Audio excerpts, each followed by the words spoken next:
10ാം ആഴ്ചയിലെ നോമിനേഷനായിരുന്നു. ആദ്യം തന്നെ അനീഷ് വന്നപ്പം തന്നെ അവിടെ ആര്യൻ എഴുന്നേറ്റ് പറയുന്നു, അതെന്താണ് നിങ്ങൾക്ക് മാത്രം മുന്നേ പോകണമെന്ന്. അപ്പോൾ ബിഗ് ബോസ് വിളിച്ച് പറഞ്ഞ് സോഫയുടെ ഒരറ്റത്തു നിന്ന് വരാനെന്ന്, ബാക്കിയുള്ളവരാരും ഇവിടെ മനുഷ്യരല്ലേ എന്നൊക്കെ ചോദിച്ചിട്ട് ആര്യൻ വന്നിട്ട് അനീഷ് എഴുന്നേറ്റ് പോയതിൻ്റെ തൊട്ടടുത്ത് വന്നിരുന്നു. അപ്പോൾ അനീഷ് വന്നിട്ട് ഷാനവാസിനെയാണ് ഫസ്റ്റ് നോമിനേഷൻ ചെയ്യുന്നത്. ഒരു ഫ്രണ്ടാണെന്നുള്ള യാതൊരു പരിഗണനയും ഇല്ലാതെയായിരുന്നു അനീഷിൻ്റെ നോമിനേഷൻ.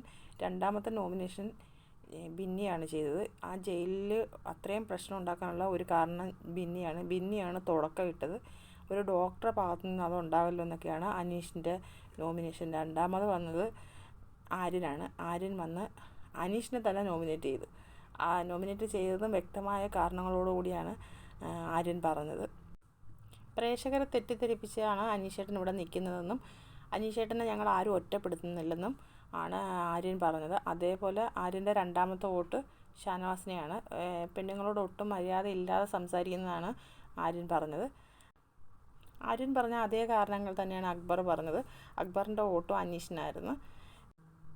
ഷാനവാസ് നോമിനേറ്റ് ചെയ്തത് ലക്ഷ്മിയെയും ബിന്നിയെയാണ്. ഷാനവാസ് നോമിനേറ്റ് ചെയ്യാൻ കുറേ ടൈം എടുത്തായിരുന്നു. ബിഗ് ബോസ് പറയുന്നുണ്ടായിരുന്നു ഇത് ചർച്ചയല്ലെന്ന്. ബിന്നി നോമിനേറ്റ് ചെയ്തതും ഷാനവാസിനായിരുന്നു. ഷാനവാസിന് 4 വോട്ട് കിട്ടിയിട്ടുണ്ട്, അനീഷിന് 4 വോട്ട് കിട്ടിയിട്ടുണ്ട്. ശരിക്കും ബിഗ് ബോസ് ഓപ്പൺ നോമിനേറ്റ് വെച്ചത് തന്നെ എല്ലാവരും നോമിനേറ്റ് ആവണമെന്ന് വിചാരിച്ചിട്ടായിരിക്കും.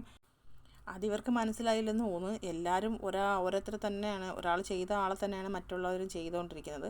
കുറച്ച് പേര് മാത്രമേ ഉള്ളൂ മാറ്റി ചെയ്തത്. അതുകൊണ്ടാണ് രണ്ട് വോട്ടിനെങ്കിലും കുറച്ച് പേരും കൂടെ വന്നത്.